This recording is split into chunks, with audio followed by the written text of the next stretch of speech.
आज मङ्गलबार मन्दिर आइपुगेको छु। यहाँहरूलाई म आज पनि सुरुदेखि अन्तिमसम्म दर्शन गराउँछु। ल, गणेश भगवानको दर्शन गर्नुहोस्। 2082 साल माघ महिनाको 20 गते मङ्गलबार तीर्थयात्री धेरै आउनु भएको छ आज पनि दर्शनमा। अब कसरी पो दर्शन गराउने यहाँलाई म आज। शिव भगवानको दर्शन गर्नुहोस्। अब लाइन छ। अरुण दाइ कहिले आउनुभयो? कसरी दर्शन गराउनु? लाइन छ। म बाहिरबाट छिर्दै गएर देवीको दर्शन गराउँछु। ल,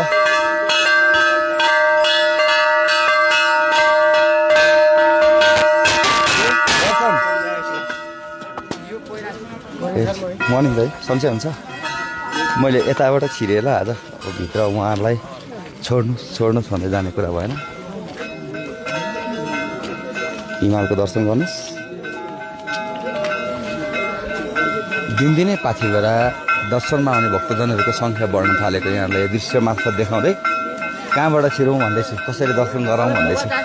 देवीको पाउसम्म भयो नि पुग्छु। ल, म यहाँलाई पाउसम्म पुगेर देवीको दर्शन गराउँछु। भिड छ। भिड भएको बेला चाहिँ उताबाट मेलैसँग छिरेर देवीको दर्शन गराउन सकिँदैन, त्यो भएर गाह्रो हुन्छ। हाम्रो सुरक्षाको सरहरू, हाम्रो श्रद्धालु भक्तजनले चलाउनु भएको दान दक्षिणा भेटी नमस्कार। हल साहब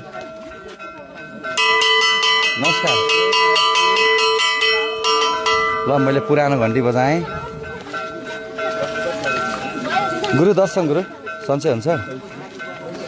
ल, पाउको दर्शन गर्नुहोस्। ल, यहाँबाट थोरै छुन्छु। ल, भिड छ हेर्नुहोस् न। आज मङ्गलबार हो। प्रायः मङ्गलबार र शनिबार पाथिभरा देवीको दर्शनमा आउने भक्तजनहरू अलि भिड हुने गर्छ। मजाले खुलेको मौसम।